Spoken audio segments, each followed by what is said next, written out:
Yes, salut à toi, c'est Thierry pour FunFit News et la question du jour c'est puis-je manger des noix pendant la phase de sous-alimentation?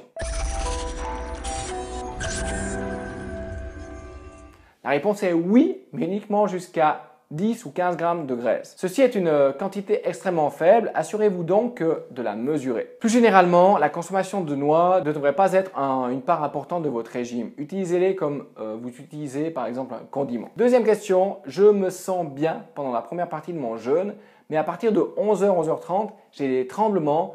Que ferez-vous pour combattre ceci? Alors, c'est plus que probable que vous êtes trop stimulé. Rester dans le mode système nerveux sympathique pendant aussi longtemps peut vous rendre complètement dingue.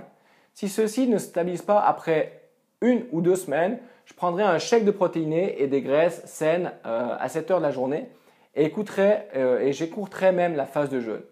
Cela ne signifiera pas la fin des résultats pour votre régime, quoi qu'il arrive. Deuxième question, je pensais que le fait de consommer des hydrates le soir interférait avec la production d'hormones de croissance lorsque vous dormez. Vrai ou faux? Alors je sais que ça a été dit auparavant, mais ce n'est pas nécessairement un grand problème.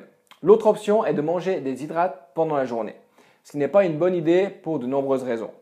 Aussi longtemps que vous laissez une période de 2 à 3 heures entre vos derniers repas et le moment d'aller se coucher, la possibilité que l'insuline justement interfère avec la production d'hormones de croissance ne sera pas vraiment un problème. S'il ne vous est pas possible justement d'avoir un laps de temps aussi long entre vos derniers repas et le coucher, et que ceci est un grave problème pour vous, une solution serait de consommer des hydrates avec un index glycémique plus haut, donc des sucres rapides en soirée et moins de graisse. Ça va provoquer justement un pic d'insuline plus rapide et un retour plus prompt à des niveaux normaux, donc éliminant de ce fait, ou tout du moins abaissant, la possibilité que ça interfère avec la production d'hormones de croissance en soirée. Voilà, j'espère que vous avez aimé la réponse. Si vous voulez recevoir toutes les réponses aux questions que je reçois le plus souvent, cliquez sur le i comme info en haut à droite et vous allez recevoir ça chez vous dans votre email.